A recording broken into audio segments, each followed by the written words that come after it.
அனைவருக்கும் வணக்கம். இன்றைக்கி நான் கோயம்புத்தூரில் காந்திபுரத்தில் தங்கியிருக்கேன். ஒவ்வொரு நாளும் ஒரு விழிப்புணர்வு செய்திகளை கொடுக்கணுங்கிறதுக்காக அந்த முயற்சியில் இப்போ ஒரு பதிவு ஒன்று நான் பண்ணுறேன்.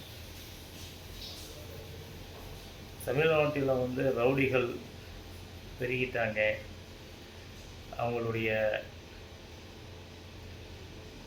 லிஸ்ட்டு எல்லா காவல்துறையிலையும் அமைதியாக இருக்கே தவிர அவங்கள தெளிவாக கண்காணித்து அவங்கள திருந்துறதுக்கு ஒரு வாய்ப்பு கொடுக்கறதுக்கு ஒரு வழி பண்ணணும்னு சொல்லிட்டு ஏற்கனவே ஆர்டிஐயில் கேட்டுலாம் பண்ணியிருக்காங்க. அது சம்மந்தமாக தமிழக முதல்வர் முதற்கொண்டு டிஜிபி எல்லாருக்குமே அந்த லிஸ்ட் அனுப்பியிருக்காங்க. இது ஆர்டிஐயில் கேட்டு வந்த லிஸ்ட். இந்த லிஸ்ட்டை பொறுத்த வரைக்கும் இந்த ரெக்கார்டை பூராவே டிஜிபி கிட்டே இருக்கும், தமிழக அரசுக்கும் தெரியும். ஆனால் எல்லா இடத்துலையும் அந்த ரவுடிகளுடைய சாம்ராஜ்யம் போய்கிட்டு தான் இருக்குது. காவல்துறையும் அப்பப்போ ஆன் பண்ணிகிட்ருக்காங்க, அவங்க ரவிசம் பண்ணிகிட்ருக்காங்க, பஞ்சாயத்து பண்ணிகிட்ருக்காங்க. அதுக்கு நிறையா காவல் அதிகாரிகளும் மறைமுகமாக ஆதரவு தராங்க. அதனால் சாதாரண சாமானிய மக்கள் அவங்களை எதிர்த்து ஏதாவது பண்ணோன்னா அவங்க மேலேயே கேஸ் திரும்புது. இது தொடர்கதையாக தான் நடந்துட்டு, புதுசாக ஒன்றும் இல்லை. இதுக்கு தமிழக அரசு இவ்வளோ பிரச்சனைகள் இருக்குது. அதில் ஏதாவது கொலை பண்ணால் வெட்டினா இந்த மாதிரி ஏதாவது ஒரு சம்பவம் நடந்தாலும் மட்டுமே அவங்க மேலே ஒரு நடவடிக்கைங்கிற பேரில் இருக்கிறாங்க.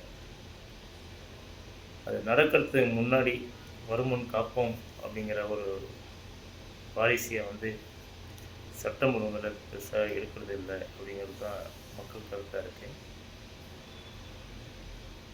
இந்த ரவுடிகள் எல்லாம் அந்தந்த மாவட்ட காவல் அதிகாரி இந்த ரவுடிகள் எல்லாம் மாதம் கூப்பிட்டு எல்லாத்தையும் ஒருங்கிணைச்சு அவர்களுடைய அவேர்னஸையும் சட்டம் ஒழுங்கையும் நம்ம அவர்களுக்கு எடுத்து சொல்லி அவர்களை மாதம் நம்ம வர வச்சு அவரோட விழிப்புணர்வு கொடுத்து விழிப்புணர்வோட ஒரு வார்னிங்கும் சேர்த்து கொடுத்து அதை தொடர்ந்து போனோம்னா நிச்சயமாக இந்த ரவுடிகள்லாம் பெரிய பிரச்சனை ஆகும் போல இருக்குது. நம்ம ரொம்ப வாஷ் பண்ணுறாங்க, அதனால் நம்ம லைனை மாற்றிக்கலாம் அப்படின்னு சொல்லிட்டு நிறையா மாற்றுறதுக்கான வாய்ப்புகள் நிறையா இருக்குது.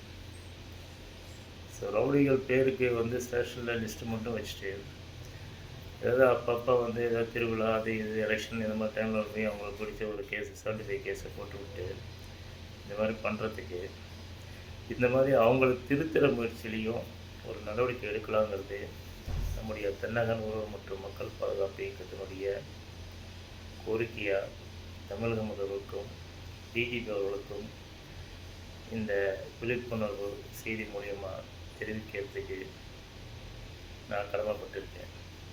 அதே சமயம் நம்முடைய நிர்வாகிகள் அனைவரும் இந்த ஆலோசனை இதுக்கு ரவுடிகளை எப்படி ரெகுலர் கண்காணிக்கலாம் அப்படின்னு சொல்லிட்டு ஆலோசனைகள் வழங்கினீங்கனாலும் அதில் நல்ல ஆலோசனையை அவர்களுக்கு அரசுக்கு நம்ம அனுப்பலாம். நம்ம அனுப்புகிற ஆலோசனைகளை ஏதாவது ஒரு நல்ல தீர்வு கிடைச்சா அது பொதுமக்களுக்கும் நமக்கும் சந்தோஷமே. நன்றி, வணக்கம்.